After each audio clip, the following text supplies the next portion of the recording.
Hello champions, आप सभी को मेरा प्यार भरा नमस्कार। और इस कोविड के भयावह दौर में मुझे पूरी उम्मीद है कि आप बहुत पॉजिटिव होंगे, बहुत रचनात्मक होंगे और अपना बहुत सारा ख्याल रख रहे होंगे।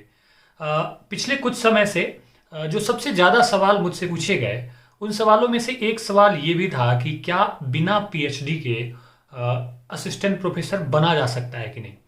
इवन इस पर्टिकुलर टॉपिक पे मैंने एक वीडियो बनाया है पहले से, और लेकिन उसमें क्या है कि बहुत सारी जानकारियां हैं। इस बात के साथ साथ और भी दूसरी सारी जानकारी मैंने उस वीडियो में दी है। लेकिन ये सवाल बार बार पूछा जा रहा है, और ये सवाल उन विद्यार्थियों की तरफ से पूछा जा रहा है। मैं समझ रहा हूँ कि जो एकेडमिक्स में आना चाहते हैं, जिनका सपना है कि कॉलेजों या विश्वविद्यालयों में वो एक दिन असिस्टेंट प्रोफेसर बनकर अपने करियर की शानदार शुरुआत करें और उसे उन सपनों को जो वो देख रहे हैं उसे पूरा करें।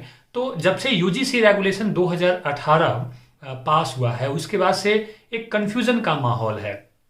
लोगों को लगता है कि बिना पीएचडी वो असिस्टेंट प्रोफेसर नहीं बन सकते हैं। क्या क्या योग्यताएं हैं, क्या क्या बदलाव आया है।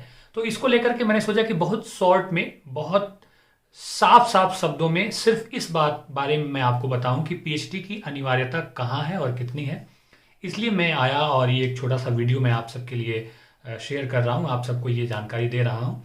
तो इससे पहले कि मैं आगे की बातचीत शुरू करूँ और आपको इस बारे में बताऊँ, आप सबको मेरी सलाह है कि आप अपना बहुत सारा ध्यान रखें, ख्याल रखें। अदृश्य शत्रु जो चारों तरफ घूम रहा है, उससे हमें बचने की ज़रूरत है। और दूसरा ये कि जो भी लोग मेरे चैनल पे नए हैं, जो इस वीडियो को देख रहे हैं, उन सबसे रिक्वेस्ट है कि आप फटाफट सब्सक्राइब करें मेरे इस चैनल को, और बेल आइकन को दबाकर ऑल को सेलेक्ट करना बिल्कुल भी ना भूलें। हमारी ये जो यात्रा है यूट्यूब चैनल की, इस यात्रा में जो मेरे पुराने साथी, पुराने चैंपियंस जो लगातार मेरे साथ काफ़ी समय से बने हुए हैं, उन सबसे भी रिक्वेस्ट है कि एक बार आप जरा चेक कर लें कि क्या आपने नोटिफिकेशन में बेल आइकॉन को दबाकर ऑल को सिलेक्ट किया है कि नहीं। तो कृपया आप भी कर लें।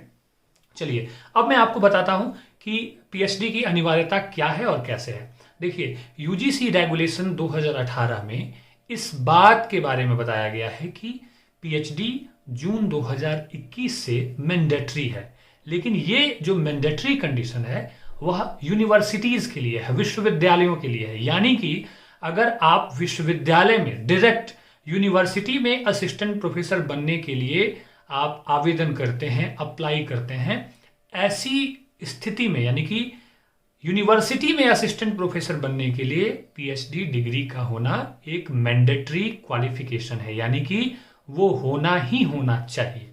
लेकिन उस गाइडलाइन में ये नहीं है कि कॉलेजों में आप बिना पीएचडी असिस्टेंट प्रोफेसर नहीं बन सकते। यानी कि सीधा सा मामला ये है कि कॉलेजों में असिस्टेंट प्रोफेसर बनने के लिए जो योग्यता है, जो न्यूनतम शर्त है, वो यही है कि मिनिमम 55% मार्क्स के साथ आप एमए पास हो और आपके पास नेट की डिग्री हो।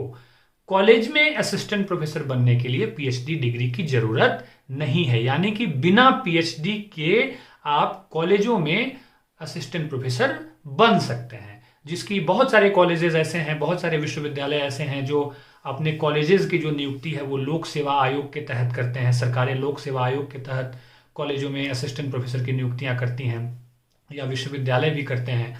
तो ऐसी स्थिति में कॉलेज में असिस्टेंट प्रोफेसर बनने के लिए पीएचडी अनिवार्य शर्त नहीं है। एमए और नेट या सेट की डिग्री है अगर आपके पास, तो आप कॉलेज में असिस्टेंट प्रोफेसर बन सकते हैं। लेकिन सीधे विश्वविद्यालय में अगर आप असिस्टेंट प्रोफेसर बनना चाहते हैं तो उसके लिए पीएचडी जो है वो एक मैंडेटरी क्वालिफिकेशन है। ये बात और है कि कॉलेजों में असिस्टेंट प्रोफेसर बनने के बाद आगे एसोसिएट और फिर बाकी सारे प्रमोशंस लेने के लिए, स्किल लेने के लिए पीएचडी की जरूरत आपको पड़ेगी। लेकिन बिना पीएचडी आप कॉलेजेस में असिस्टेंट प्रोफेसर बन सकते हैं। तो ये सीधी सीधी जो जानकारी है इस बारे में आप तक मैंने पहुंचा दी है, और मुझे उम्मीद है कि आपके मन में जो सवाल थे, जो डाउट्स थे, जो मुझसे बार बार आप मैसेजेस करके पूछ रहे थे, उसका जवाब आपको मिल गया होगा। शुक्रिया, मुस्कुराते रहिए और अपना बहुत सारा ख्याल रखिए।